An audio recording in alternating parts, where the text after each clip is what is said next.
Good morning, First Christian Church. In our reading today, we see God miraculously stop the waters of the Jordan River so as to allow the Israelites to pass through it on dry land. There's some symmetry here, as this is essentially the same thing that God had done for the previous generation when they fled from the Egyptians. But for today, I'm going to focus on the memorial that the Israelites erected to commemorate this event. This is what Joshua chapter 4 verses 19 through 24 say.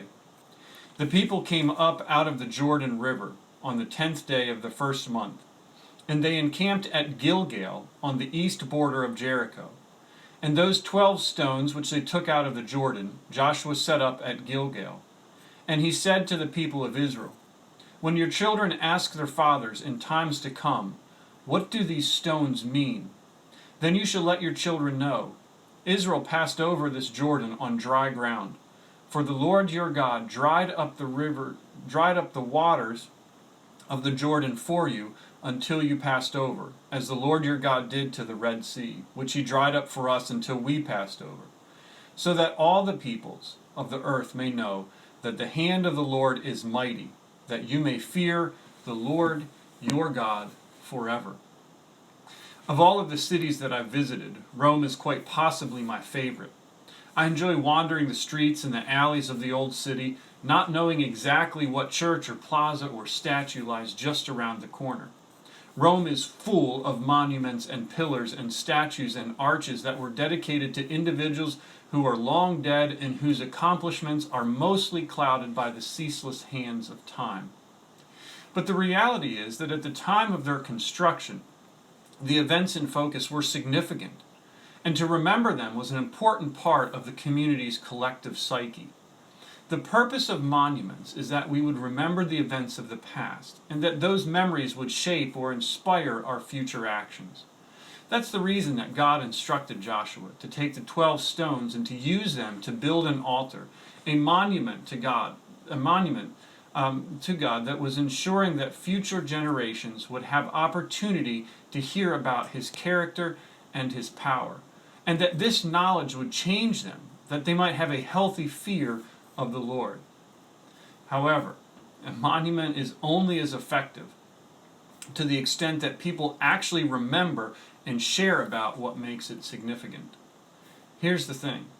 For all of us, in all of our lives, I believe that there are memorials and events that we look back upon that shape us and guide us and affect the way that we think and live and the decisions that we make. The sad reality is that some of those memorial altars in our lives are not healthy or good.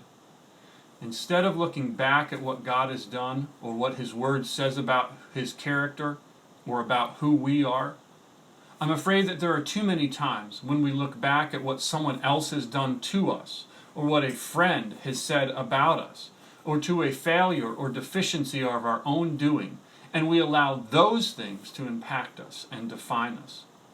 Recently, I have come to realize that in my own life there are numerous well-worn mental paths that lead to unhealthy shadow altars.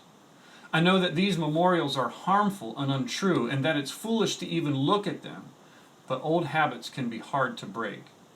As Proverbs 26:11 says, like a dog that returns to his vomit is a fool who repeats his folly. I don't know what those memorials are in your life, but I do know that none of us want to be a fool. Thankfully, there is another memorial that is given to us in the Bible. In 1 Corinthians chapter 11, verses 23 through 26, the Apostle Paul writes this, For I received from the Lord what I also delivered to you, that the Lord on the night when he was betrayed took bread, and when he had given thanks he broke it and said, This is my body, which is for you. Do this in remembrance of me. In the same way he also took the cup after supper, saying, This cup is the new covenant in my blood. Do this as often as you drink it in remembrance of me.